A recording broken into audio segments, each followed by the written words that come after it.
गिरजा नाम की एक महिला रहती थी। उसका एक बेटा था। गिरजा का इस दुनिया में उस बच्चे के सिवा कोई नहीं था।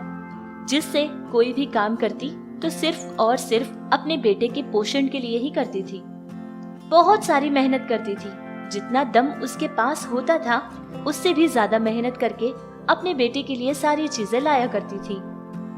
उसके बेटे के लिए गिरजा ने बहुत मेहनतें की और बहुत सारा पैसा जमा कर उसको अच्छे अच्छे स्कूल और कॉलेज में भी पढ़ाया था।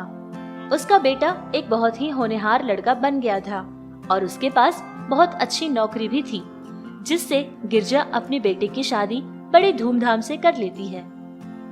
तब तक सब कुछ ठीक ठाक चल रहा था, लेकिन उसके बहू के आने के बाद बेटे ने अपनी माँ की एक भी सुनना बंद कर देता है। जब कभी भी देखो सिर्फ उसकी पत्नी की ही बात करता रहता था। उसकी पत्नी उसको जैसा समझाती थी सारे के सारे काम वैसे ही किया करता था।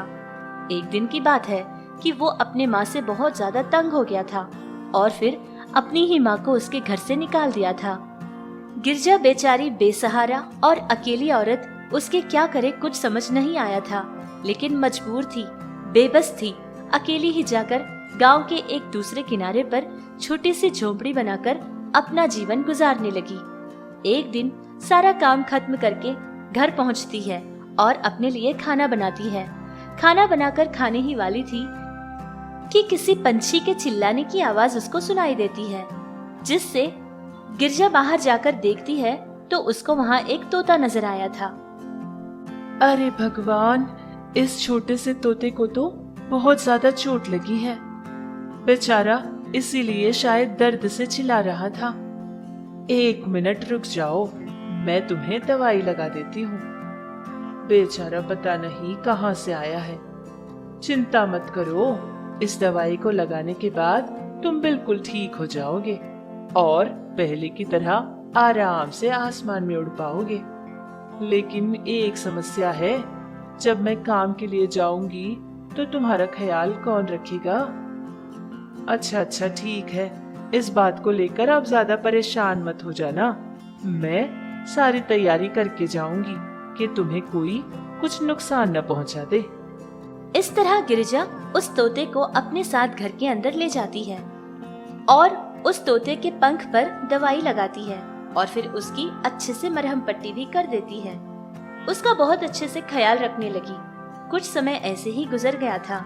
एक दिन वो तोता पूरी तरह से ठीक हो जाता है और फिर उड़कर वहाँ से चला जाता है। लेकिन जब भी गिरजा खाना खाने के समय बैठती तो वो तोता जरूर उसके पास आता था और गिरजा भी जो कुछ भी वो खा रही होती थी वो सब कुछ तोते को भी दिया करती थी। ऐसे ही उनकी जिंदगी गुजरती थी।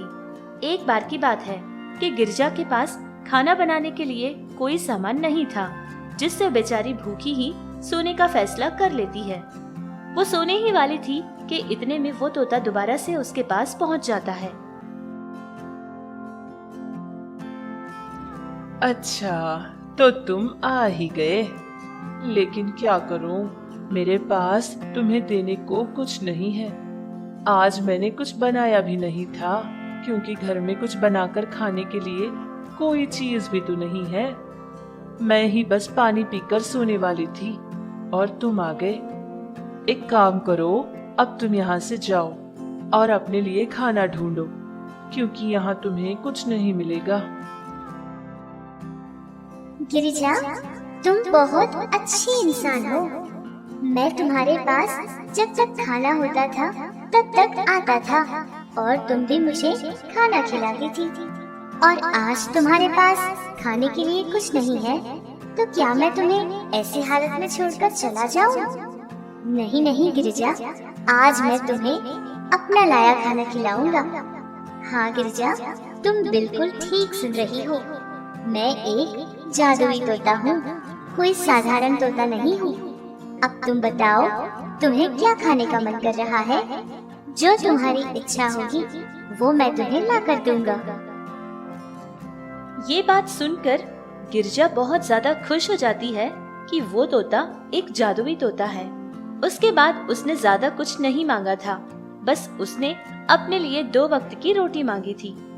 गिरजा की ये बात सुनकर वो तोता उससे कहने लगा, गिरजा, तुम्हारा मन बहुत साफ है। तुम एक बहुत ही रहमदिल औरत हो। तुम्हारे जैसी माँ को तुम्हारे बेटे ने बहुत तकलीफ पहुंचाई और उसने बहुत गलत कदम उठाया था कि तुम्हें अपने घर से उसने बाहर कर दिया था। चिंता मत करो गिरजा, तुम्हारे बेटे को उसकी गलती का एहसास बहुत जल्द ही हो जाएगा। आज के बाद कभी उदास मत होना, क्योंकि आज के बाद मैं हमेशा तुम्हारे साथ रहूंगा। और हाँ, हम दोनों मिलकर एक वृद्धाश्रम खोलते हैं।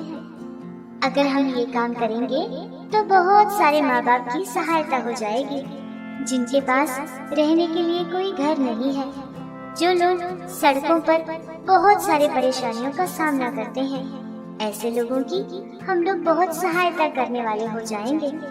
और हाँ गिरिजा, तुम्हारी अगर कोई भी जरूरत हो तो तुम बेझिझक होकर मुझसे कह देना, क्योंकि मैं आया ही सिर्फ तुम्हारी सहायता के लिए हूँ। ये तो तुमने बहुत अच्छी बात कही है। मेरा तो दिल खुश कर दिया तुमने। अगर ऐसा हम करेंगे तो बहुत सारे लोगों की सहायता हो जाएगी। और जब तक मेरे साथ तुम हो, मुझे किसी चीज से डरने की कोई जरूरत नहीं है। हम वैसा ही करते हैं जैसा तुमने कहा। इस तरह वो जादुई तोता और गिरजा मिलकर एक आश्रम खोलते हैं जिसमें सिर्फ बूढ़े लोग ही रहा करते थे। कुछ ही दिनों में वो वृद्धाश्रम पूरी तरह से भर जाता है। ये सब कुछ देखकर बेचारी गिरजा बहुत ज्यादा उदास हो जाती है और रोने भी लगती है। उसको रोता देख वो जादुई तोता गिरजा के पास पहुंचता है और उससे पूछता है कि क्या बात है, वो किस लिए रो रही है। क्या कहूँ, आजकल का जमाना भी ऐसा चल रहा है। मुझे तो लगता था कि मैं ही अकेली ऐसी औरत हूँ जिसके नसीब में भगवान ने इतने सारे दुख और गम लिख दिए। लेकिन यहाँ आए इतने लोगों को देखकर मुझे पता चल गया है कि मुझ जैसी सिर्फ मैं अकेली ही नहीं, बल्कि इस दुनिया में बहुत सारे ऐसे माता पिता हैं जिनके बच्चों ने उनको उनके घर से निकाल दिया। अगर ये बच्चे ऐसे बनेंगे तो शायद हम लोग कभी उनको पैदा ही नहीं करते, क्योंकि माता पिता का तो एक ही सपना होता है, अपने बच्चों को अच्छा भविष्य दे ताकि वो लोग बुढ़ापे में हमारे काम आ जाए। लेकिन आजकल तो औलाद के लिए माँ बाप बोझ ही बन गए हैं। उनका कोई ठिकाना नहीं, उनका कोई सहारा नहीं। अगर ऐसे लोग होते हैं तो हम लोग बच्चों को पैदा ही क्यों करें। आजकल की औलाद माता पिता की ना ही जज्बात को समझते हैं, ना ही उनके आंसुओं को। इस तरह गिरिजा वो सारी बात जादुई तोते से बता देती है, अपने मन का सारा दुख उतार लेती है।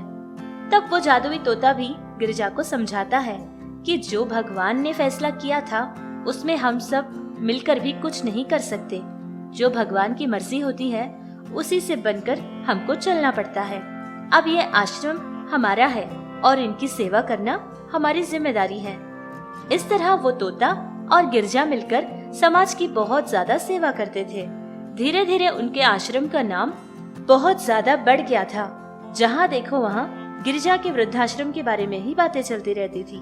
और इधर जादुई तोता हमेशा गिरजा के साथ रहता था, उसके दुख में भी और उसके सुख में भी।